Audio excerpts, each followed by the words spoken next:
Assalamualaikum warahmatullahi wabarakatuh. Waalaikumsalam warahmatullahi wabarakatuh. Bagaimana kabarnya semuanya? Alhamdulillah luar biasa. Allahu Akbar. Sahih. Pada kesempatan ini kita akan membahas tentang ketentuan azan dan iqamah. Ketentuan azan dan iqamah. Yang pertama, namun sebelum dilanjut, silahkan diklik dulu tombol like, dan bagi yang belum subscribe, silahkan klik tombol subscribe dan bagikan video ini jika bermanfaat. Bagi yang telah subscribe dan sedang menonton video ini, saya ucapkan terima kasih yang sebesar-besarnya. Semoga Allah membalas kebaikan para sahabat semua. Amin ya mujibas sailin. Masalah sejarah azan dan iqamah. Kapan azan itu disyariatkan? Di sini berbeda pendapat para ulama. Ada yang menyatakan tahun ke-1 Hijriah, ada yang menyatakan kedua Hijriah. Gak apa-apa, beda setahun. Jadi azan itu mulai disyariatkan pada tahun ke-1 ataupun ke-2 Hijriah. Bagaimana sejarahnya ataupun mulanya adanya azan? Jadi gini sejarahnya. Pada suatu hari Nabi Muhammad Sallallahu Alaihi Wasallam mengumpulkan para sahabat untuk memusyawarahkan bagaimana cara memberitahu masuknya waktu sholat dan mengajak orang ramai agar berkumpul kemana? Ke masjid untuk melaksanakan sholat berjamaah. Rasul itu bijak, ada musyawarah dulu. Makanya apapun yang kita kerjakan, apalagi di masyarakat, tolong musyawarahkan dulu. Jangan sendiri, tidak baik. Rasul pun itu bermusyawarah. Di dalam musyawarah itu ada beberapa usulan. Jadi kan tadi bagaimana cara memberitahu waktu sholat itu telah tiba, dan bagaimana cara memberitahu bahwa waktu sholat akan didirikan. Bagaimana? Dalam musyawarah itu ada beberapa usulan. Ada yang mengusulkan nih, yang pertama, dikibarkan bendera sebagai tanda waktu sholat telah masuk. Dikibarkan bendera seperti upacara. Senin. Hormatan tuh, dikibarkan bendera. Itu apa katanya? Sebagai tanda waktu sholat telah masuk. Satu. Rasul belum membantah. Oh silahkan, boleh. Yang kedua apa? Jadi maksudnya gimana barusan itu? Kalau misalkan benderanya berkibar, berarti waktu sholat telah masuk katanya. Itu satu. Ada juga yang kedua yang mengusulkan para sahabat itu bagaimana meniup trompet. Meniup trompet seperti yang biasa dilakukan oleh pemeluk agama Yahudi. Trompet.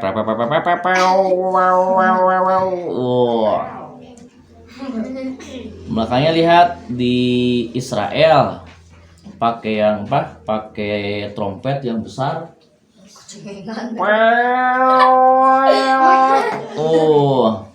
Itu waktunya apa?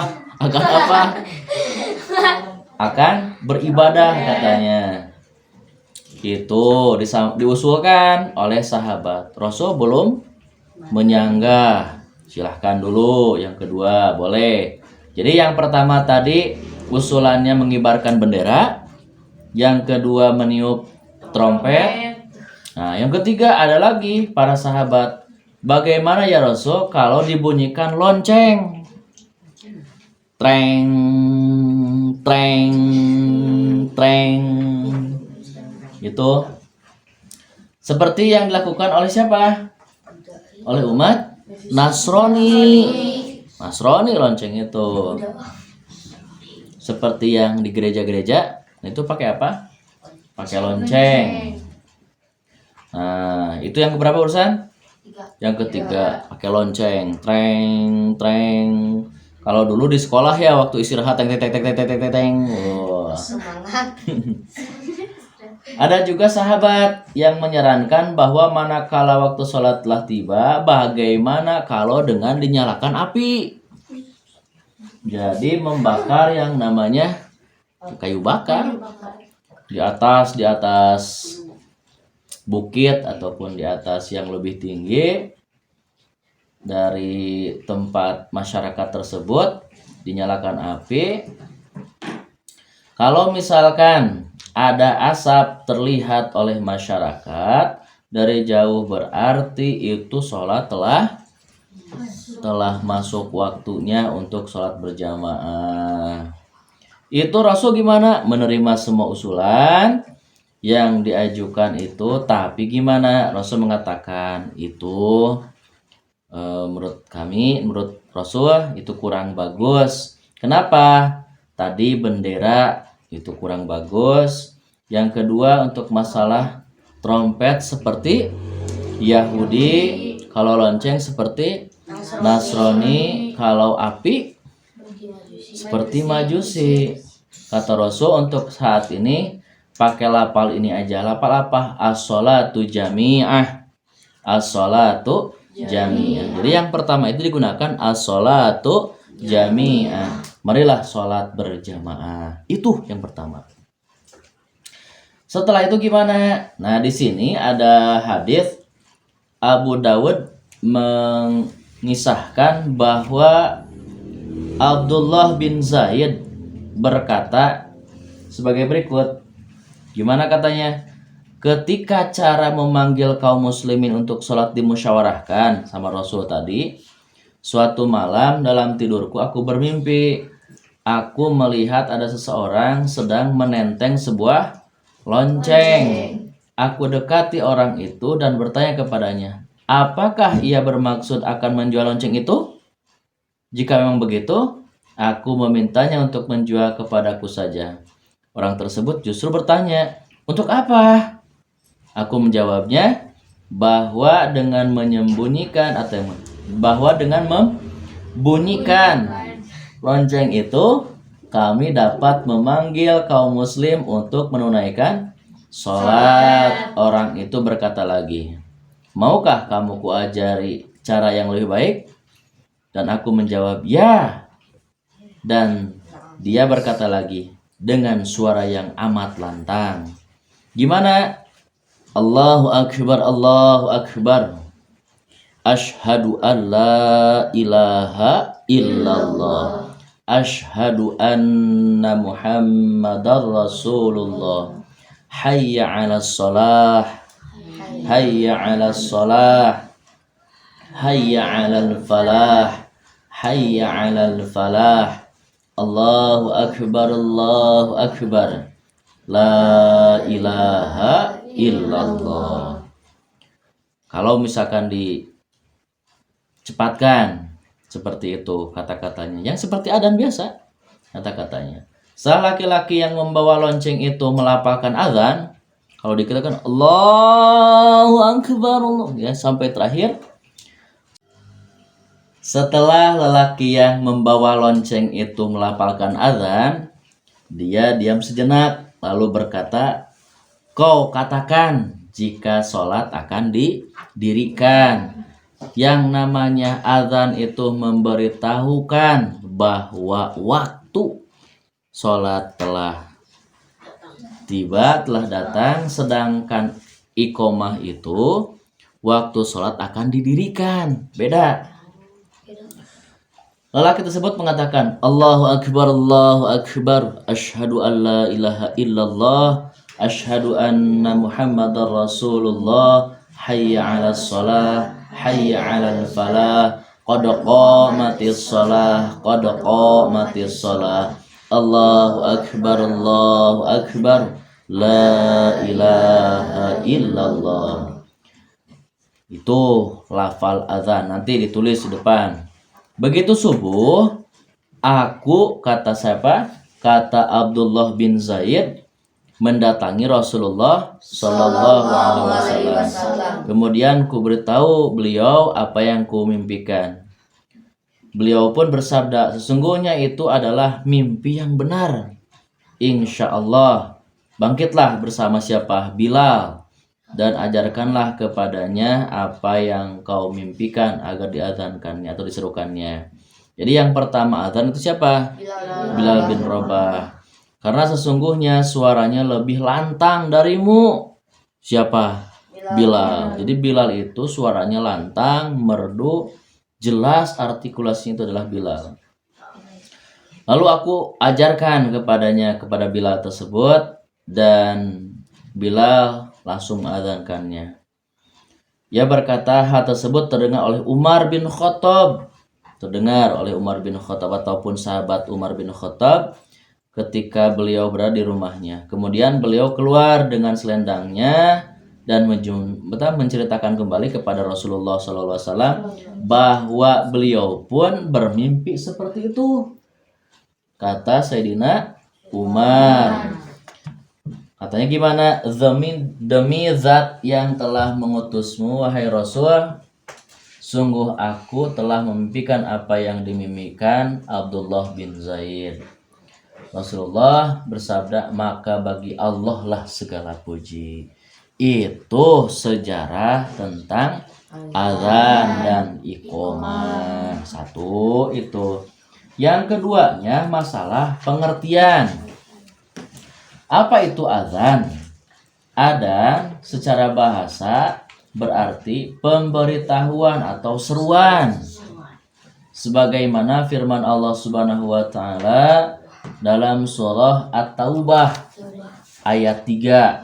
Surah At-Taubah ayat 3. A'udzu billahi minasyaitonir rajim. Bismillahirrahmanirrahim. Wa adzanum minallahi wa rasulihi ilan nas ila akhir ayat. Ada enggak?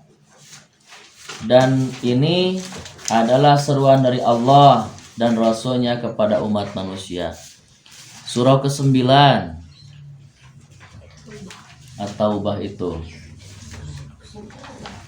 Wa adzanum minallahi wa rasulihi ilan nas. Dan ini adalah seruan dari Allah dan Rasulnya kepada umat manusia. Adapun makna azan secara istilah adalah seruan yang menandai masuknya waktu sholat 5 waktu dan dilafazkan dengan lafaz-lafaz tertentu. Itu artinya azan. Jadi ulang lagi, adzan secara bahasa artinya pemberitahuan atau seruan. Sedangkan azan menurut istilah adalah seruan yang menandai masuknya waktu sholat 5 waktu dan dilafazkan dengan lafaz-lafaz tertentu. Dalilnya kalau ditanya yaitu surah At-Taubah ayat 3. Wa adzanum minallahi wa rasulihi ilan nas. Ya, yang kedua masalah apanya? Yang ketiga Yang ketiga hukum azan.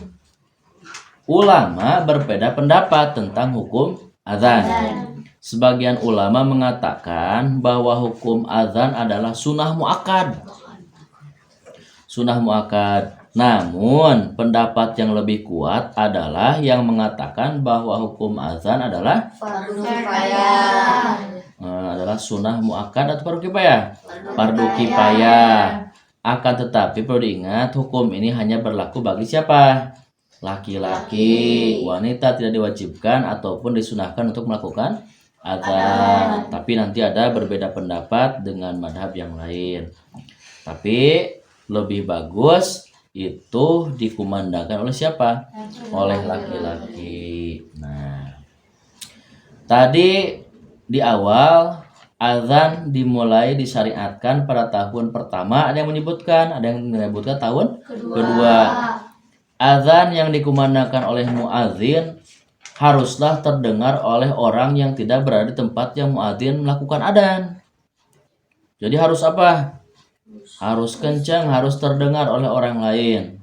Hal tersebut bisa dilakukan dengan cara mengeraskan suara atau dengan alat bantu atau pengeras suara. Ya kan sekarang di sini kan ada mic, ada speaker, speaker ya. Ada speaker, ada toa. Tarik. Alhamdulillah di masjid-masjid udah terdengar kencang ataupun keras, alhamdulillah. Hal tersebut bisa dilakukan dengan cara itu apa? Mengeraskan suaranya. Muadzin diutamakan muslim yang memiliki sifat apa? Ikhlas. Memiliki sifat ikhlas, amanah, adil. Jadi nggak sembarangan yang namanya adzan itu. Bagusnya seorang laki-laki yang ikhlas, amanah, adil, memiliki suara yang bagus dan lantang dan mengetahui kapan tibanya waktu sholat. Jam 9 pagi udah adzan. Allahu Akbar. Biasanya itu orang tua karena sudah apa? Sudah pikun. Kan adzan itu, dengarkan. Adzan itu duhur itu, contoh adzan duhur tidak mengikuti waktu jam. Pasti jam 12. Oh tidak. Kadang ada sekarang jam 12 kurang 20. Kemarin 12 kurang seperempat. Kemarin 12 kurang 10. Malahan ke depannya nanti ada jam 12 itu lebih. Ada lebih 5, ada lebih, malahan ada yang lebih 10 nanti ke depannya. Beda-beda. Makanya, tapi dalam Islam di ilmu fikih ada kemarin yang sudah kita jelaskan bagaimana masuk waktu sholat itu. Yang selanjutnya ini syarat azan. Syarat-syarat adzan. 1. Telah masuk waktu sholat. Tidak sah azan dilakukan sebelum masuk waktu sholat. Azan dilakukan waktu jam 10 pagi. Adzan apa? Adzan duhur. Bisa. Sah nggak? Nggak. Azan jam 2. Adzan apa? Adzan asar. Nggak bisa. Nggak sah. Itu. Jadi yang pertama telah masuk waktu sholat. Jadi tidak sah azan yang dilakukan sebelum masuk waktu sholat. Yang kedua, berniat azan. Jadi dalam hati muadzin itu, jadi orang yang azan itu namanya muadzin. Hendaknya berniat akan dalam hatinya akan melakukan azan dengan ikhlas karena Allah Ta'ala. Ada satu riwayat mengatakan bahwa bagus bagi muadzin atau seorang muadzin sebelum adzan nih membacakan subhanallah walhamdulillah wala ilaha illallah wallahu akbar la haula wala quwata illa billahil aliyyil azim Allahumma salli wa sallim ala sayyidina Muhammad wa ala ali sayyidina Muhammad Allahu ya karim. Langsung azan. Itu seperti itu disyariatkannya. Yang ketiga, dikumandangkannya dengan bahasa Arab. Menurut sebagian ulama tidak sah azan jika mengumandangkannya selain bahasa Arab.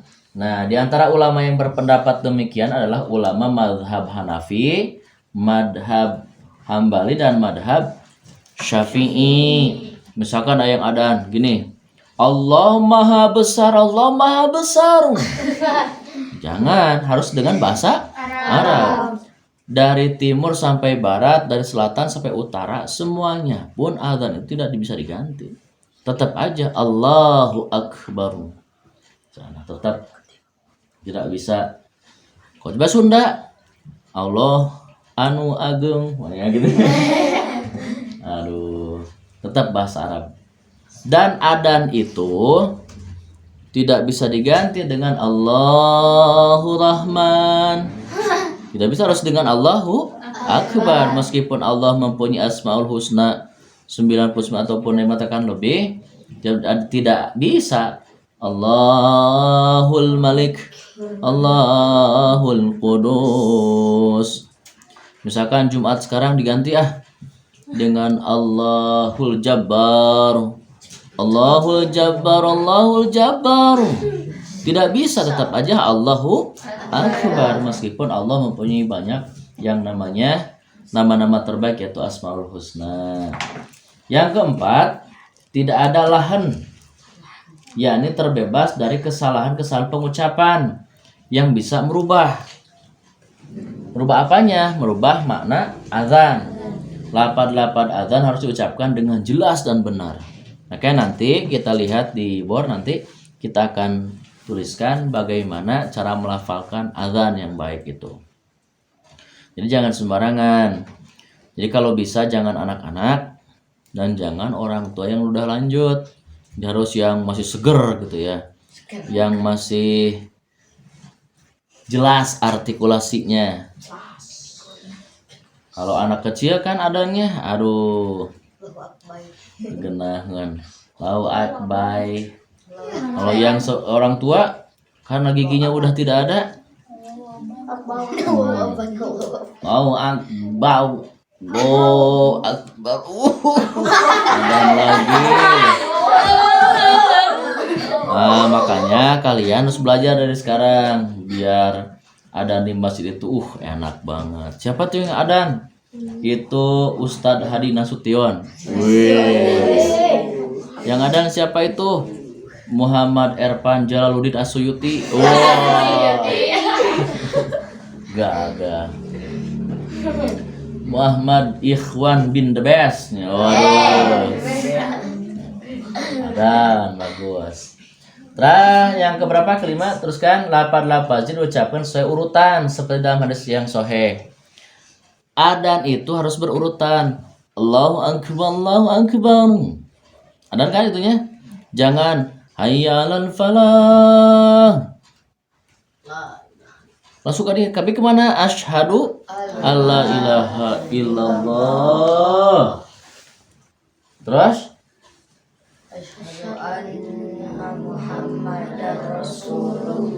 Ya, itu ya. Jadi harus berurutan. Lafaz-lafaznya diucapkan bersambung tanpa dipisah oleh sebuah perkataan. Allahu akbar, Allahu akbar. Ya, Assalamualaikum. Saya lagi ada nih. Bentar ya. Ya, tenang aja, nanti kita bisa lah jalan. Jangan, udah simpan aja. Makanya kalau ke masjid tolong HP-nya matikan dulu. Apalagi nih ada harus berhenti dulu, harus ngangkat dulu HP, jangan. Terkecuali diperbolehkan itu kalau ada sesuatu sifat yang ringan lah, yang mengganggu. Contoh bersin. Allahu akbar, Allahu akbar. Nah, boleh itu mah, nggak apa-apa. Azan harus terdengar oleh orang yang tidak berada di tempat muadzin. Yang ketujuh, azan harus terdengar oleh orang yang tidak berada di tempat muadzin melakukan adzan. Hal tersebut bisa dilakukan dengan cara mengeraskan suara atau dengan alat pengeras suara. Nah, itu. Dan yang terakhir, bisa dikatakan tadi yang namanya muadzinnya itu harus yang namanya laki-laki. Nah, itu masalah azan. Sekarang masalah iqomah. Iqomah itu secara istilah adalah maknanya adalah pemberitahuan atau seruan bahwa sholat akan segera didirikan dengan menyebut lafaz-lafaz khusus atau lafaz-lafaz tertentu. Jadi sholat itu bukan dilaksanakan, tapi didirikan. Kenapa didirikan? Seperti kita membangun rumah. Itu bukan dilaksanakan, tapi dibangun, didirikan. Contohnya ada pondasi dulu, ada apa dulu. Jadi tidak langsung. Ini juga sama. Azan itu harus wudhu dulu, pakaiannya lihat suci atau enggaknya, tempatnya dilihat dulu atau suci atau enggaknya, banyaklah pokoknya. Itu berarti didirikan, bukan dilakukan. Hukum iqomah sama dengan azan tadi. Ada yang mengatakan sunnah muakkad, ada yang menyatakan Fardu kifayah. kifayah. Itu. Lapan iqomah seperti biasa nanti Bapak sama dengan adzan disatukan. Cuman kita bahas dulu sini dikatakan dulu Allahu akbar asyhadu an la ilaha illallah asyhadu anna muhammadar rasulullah hayya 'alas shalah hayya 'alal falah qad qamatis salah Allahu akbar la ilaha illallah. Nah, sekarang bagaimana cara atau kaifiah adzan dan iqomah? 1.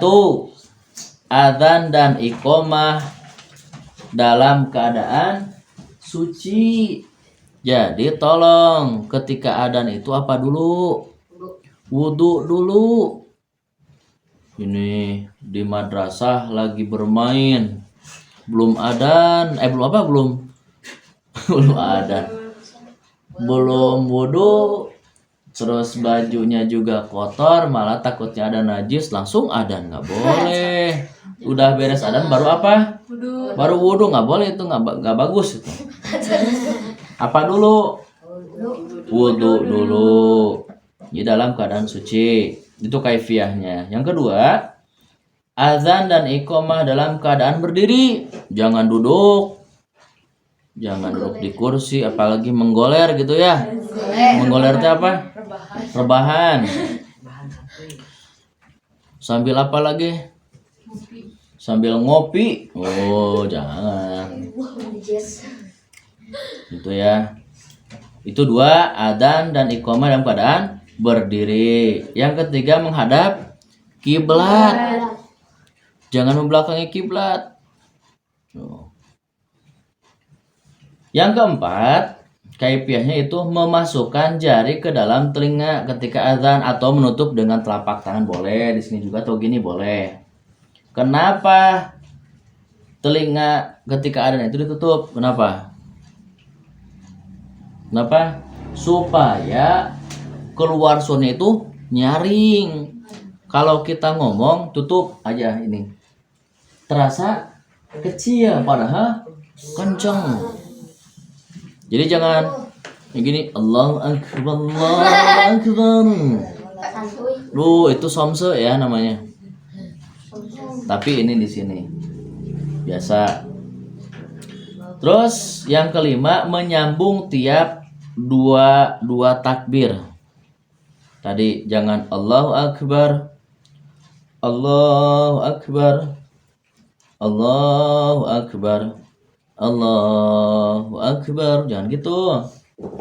Seperti biasa, Allahu akbar, Allahu akbar, Allahu akbar, Allahu akbar. Jadi diapakan? Disambung, jangan Allahu akbar, Allahu akbar, Allahu akbar, Allahu akbar. Nah gitu ya. Terus menolehkan kepala ke kanan ketika mengucapkan hayya 'alas shalah. Hayya 'alas shalah. Nah ini kepalanya kemana? Ke kanan. Nah gini. Hayya 'alas shalah, ke kanan. Nah, sedangkan ketika mengatakan atau mengucapkan hayya 'alal falah itu menoleh ke kiri. Hayya 'alal falah ke kiri ke sini. Jadi hayya 'alas shalah ke kanan, hayya 'alal falah ke kiri. Beda nggak kalau adanya subuh misalkan? Beda nggak? Ada. Bedanya gimana? Kalau adzan subuh suka mengatakan as-salatu khairum minan naum. Beda ada yang as-salatu khairum minan naum. Nah, beda-beda ya sana ya. Pada adzan subuh tuh ada tambahan waktu adzan sholat subuh.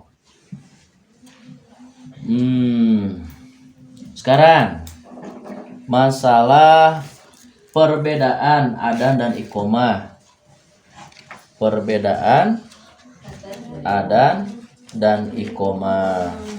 Apa saja perbedaannya? Yang pertama masalah bacaan lafaz. Nah, yang pertama bacaan lafaz. Jika didengarkan sekilas, bacaan lafaz azan dan iqomah memang tidak jauh berbeda. Yang membedakannya ada pada pengulangan beberapa kalimat. Azan diulang 2 kali, sementara iqomah hanya 1 kali. Serta ada beberapa kalimat yang berbeda. Hal ini berdasarkan hadis berikut. Bila diperintahkan oleh Nabi Muhammad SAW untuk menggenapkan azan dan mengganjilkan bacaan iqomah. Adapun yang diulang dari keduanya hanya kalimat takbir dan juga qad qamatis shalah. Itu satu, jadi bacaan lafaz perbedaannya. Yang kedua perbedaannya masalah tempo. Jika diperhatikan dengan baik, azan dan iqomah mempunyai tempo bacaan yang berbeda. Azan mempunyai tempo yang lebih pelan. Allahu akbar, Allahu akbar. Allahu akbar, Allahu akbar. Agak lambat, pelan kan? Lambat. Kalau qomat Allahu akbar, Allahu akbar, tuh kan? Nah, itu tempo namanya. Jadi sementara iqomah mempunyai tempo yang lebih cepat. Hal ini tentu saja bukan tanpa alasan. Suruh tadi sana. Sesuai dengan fungsinya, azan diperlambat karena dikumandangkan untuk orang yang belum datang.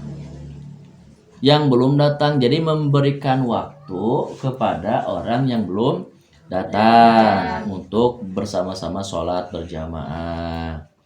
Tetapi kalau sudah ada di masjid semua, jangan terlalu lama, itu juga. Nah, untuk masalah yang qomat kan sudah ada orang-orangnya, berarti dipercepat di sana. Itu yang kedua. Yang ketiga, waktu dikumandangkannya berbedanya. Azan hanya bisa dikumandangkan ketika masuk sholat saja. Jika sudah lewat dari waktu sholat, maka tidak wajib lagi untuk dikumandangkan.